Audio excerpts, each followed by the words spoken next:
Hello friends, welcome back to channel once again. आज हम जो बात करेंगे वो करेंगे पाई नेटवर्क की बढ़ती हुई पॉपुलैरिटी के बारे में। जैसे मैं ये आज ऑफिशियल पेज खोल रहा हूँ, पाई नेटवर्क का ट्विटर का ये अकाउंट है। इसमें ये स्पेशली बता रहे हैं कि 47 एक्टिव इंगेज्ड पायनियर्स हैं इनके पास। और ये वाली जो पोस्ट है ये 15 नवंबर 2022 की है रिसेंटली। इसमें इन्होंने अपने 2 मिलियन ट्विटर फॉलोअर्स का थैंक किया है एक तरह से। तो आप ये देख सकते हैं कि मतलब ये जो पाई नेटवर्क है ये डे बाई डे कितना पॉपुलर होता जा रहा है। अब मैं कुछ ईस्टर्न कंट्रीज़ की बात करूँ, जैसे चाइना, वियतनाम, फिलीपींस, वहाँ पे ये जो पेमेंट भी एक्सेप्ट कर रहे हैं एज ए पेमेंट मेथड। वहाँ के जो स्टोर्स हैं, जैसे फॉर एग्जांपल इस वीडियो को देखो आप, इसमें ये एक चाइनीज़ स्टोर है। इसमें जितने भी ग्रोसरी आइटम्स हैं और जो भी है स्टोर में मटेरियल, उसके लिए इन्होंने पाई नेटवर्क का एक मेन्यू तैयार करके दिया है कि ये जो आइटम आप खरीदोगे तो उसके लिए इतने पाई जो है आपको ट्रांसफ़र करने पड़ेंगे। तो ये जो कंट्रीज़ हैं, ईस्टर्न कंट्रीज़, ये इसको एक बहुत बड़ी अपॉर्चुनिटी की तरह ले रही है, क्योंकि जितने ज़्यादा ये पाई कॉइन्स जनरेट होंगे यूज़र्स के द्वारा, उतना ही ये इनको एज ए बिज़नेस अपॉर्चुनिटी की तरह ले रहे हैं। फॉर एग्ज़ाम्पल कल को अगर एक्सचेंज में वैल्यू सेट होगी पाई की, तो ये डेफिनेटली इनको ह्यूज प्रॉफिट होने वाला है इस चीज़ का। आप देख सकते हैं कि मतलब इसमें जितनी भी आइटम्स हैं वो सारी पब्लिक कर रहे हैं एक तरह से कि we are accepting the pie payments. Okay, तो इसे आप अंदाज़ा लगा सकते हैं कि जो पॉपुलैरिटी है कितनी बढ़ रही है पाई नेटवर्क की। ये जो अगली वीडियो है इसमें बताया हुआ है कि जो पाई नेटवर्क है उसको GDPR, general data protection regulation का जो कंप्लायंस टेस्ट होता है वो इन्होंने पास किया हुआ है। तो ये एक तरह से माइलस्टोन ही है पाई नेटवर्क के लिए, और ये बहुत ज़रूरी होता है। GDPR अगर किसी को मिल जाए तो एक तरह से उसकी ऑथेंटिसिटी बढ़ जाती है इससे। जैसे आप यहाँ पढ़ सकते हैं कि it is recognised as one of the world's most stringent data protection regulations.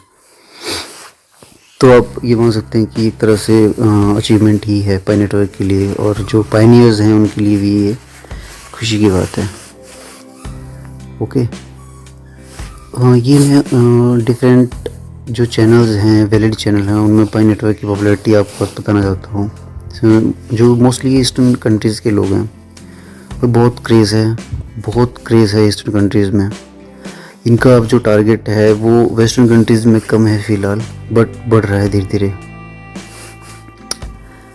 Okay, यहाँ पे देखो यार, ये एक महिला हैं जो बुक बता रही हैं कि पाई नेटवर्क की बुक भी लिख दी गई है किसी के द्वारा, है ना। यहाँ पे ये बता रहे हैं कि मतलब जो पायनियर्स हैं वो कैसे कैसे इंक्रीज़ हुए हैं 2019 से लेके।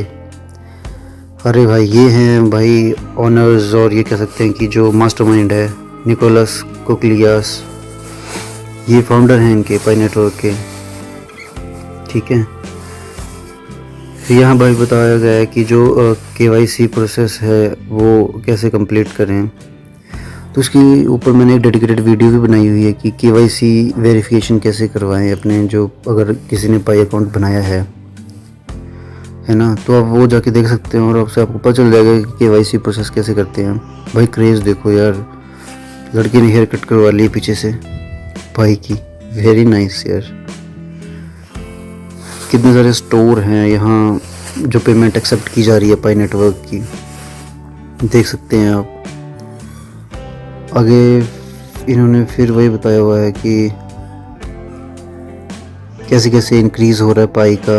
हर कोई अपने लेवल पे इसको वो कर रहा है, पॉपुलर कर रहा है। अरे भाई यहाँ देखो, किसी कॉलेज के स्टूडेंट हैं ये, मतलब आप देख सकते हैं यार कि मतलब क्रेज़ कितना है इस चीज़ का। मतलब ईस्टर्न कंट्रीज़ में हर कोई माइन कर रहा है, और आप ये अंदाज़ा लगा सकते हैं कि जैसे जैसे जितना ज़्यादा ये कॉइन माइन होगा, डेफिनेटली ये वेस्ट तो जाएगा नहीं। इतना ज़्यादा अगर माइन हो जाएगा मार्केट में तो डेफिनेटली इसकी वैल्यू आएगी। ठीक है, एक्सचेंज में एस्टेब्लिश होने के बाद इसकी डेफिनेटली कोई ना कोई वैल्यू आएगी, और जिसके बाद जितने ज़्यादा कॉइन्स होंगे वो डेफिनेटली प्रॉफिट में रहने वाले हैं। माइन करना मत छोड़ो एक तरह से, आई थिंक, क्योंकि अभी रिसेंटली एक न्यूज़ आई थी कि ये जो पाई कॉइन्स हैं ये एक्सचेंज में लिस्ट होने के लिए पूरी तरह रेडी है एक तरह से, ठीक है। ये भाई प्रेडिक्शन कर रहे हैं। अरे भाई फिलीपींस में एक रेस्टोरेंट ओपन हुआ है 8 पाई नाम से, इसमें सारी पेमेंट सी पाई के द्वारा हो रही हैं। बहुत सही है यार, बिजनेस मॉडल की तरह ले रहे हैं बंदे इसको। फॉर एग्जांपल कल को इसकी वैल्यू सेट हो गई तो अगर बंदे पाई कॉइन के थ्रू पेमेंट ले रहे हैं तो इनके पास तो भाई मिलियंस के हिसाब से पाई होंगे, और इनका फिर देख लेना आप कितना ज़्यादा प्रॉफिट में होंगे ये लोग। बिजनेस ओनर, ये जो इसका 8 पाई का ओनर होगा, बहुत क्रेज़ है यार ईस्टर्न कंट्रीज़ में। तो बताने वाला वक्त ही बताएगा कि ये कितना पॉपुलर होगा या नहीं होगा, वो तो भाई वेट करके पता चलेगा। हर कुछ पॉपुलैरिटी बढ़ रही है यार। यहाँ ये देखो आप, Philippine pi network in China में चल रहा है ये। और ये मेरे को लग रहा है कोई इनॉग्रेशन हो रही है किसी पाई स्टोर की, बहुत सारे लोग इकट्ठा हुए हैं। ये कहना चाह रहे हैं शायद कि आने वाले टाइम में जो पेमेंट होगी स्टोर में वो पाई कॉइन्स के थ्रू ही होगी। देख लो भाई, पूरे होर्डिंग्स लगे हुए हैं, स्टिकर लगे हुए हैं पाई नेटवर्क के, तो पॉपुलैरिटी तो बनती है यार। और मतलब 10 मिलियंस पीपल जो हैं वो यही वेट कर रहे हैं कि कब जैसे एक्सचेंज में लिस्ट होगा। और एक्चुअली इसकी ऑथेंटिसिटी का जो मेरे को लगता है एक सबसे महत्वपूर्ण है कि जो इसके ऑनर्स हैं, जो इसके फाउंडर हैं, वो वेल नोन यूनिवर्सिटी स्टैनफोर्ड के स्टूडेंट्स हैं यार। वो बहुत काम कर रहे हैं इस चीज़ पे, तो मतलब पॉसिबिलिटी है कि ये मतलब स्कैम नहीं जाएगा डेफिनेटली, क्योंकि इतना माइन हो चुका है ना। बस अब माइग्रेशन की ज़रूरत है, जैसे मेन नेट पे माइग्रेट हो जाता है तो बस भाई फिर तो डेफिनेटली इसकी वैल्यू बनने वाली है। कोडिंग भी शो कर रहे हैं लोग इसकी कि मतलब स्टेलर में गया हुआ है एक तरह से। स्टेलर एक पेमेंट मेथड है। ये देखो भाई, क्रेज देखो आप। चलो इनको सुनते हैं एक बार। Blockchain technology and just the wallets and the lending applications and all of these different tools, they solve so many problems that aren't solved foundationally in these regions. And so yes, I think that we are going to see mass adoption outside the US first, outside the Western countries first, and then we'll see that flow over. And eventually, again, the way that I've always talked about this, and I kind of see it happening now, is it's just another rail. And if we think about it like that and we don't think about it as this like scary thing, it's just another rail, then we'll see it, you know, all over in the world. I love that.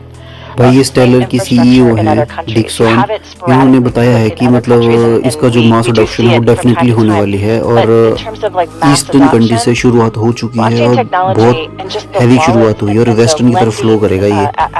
और definitely पाई network तो भाई boost होने वाला है और definitely result देगा भाई।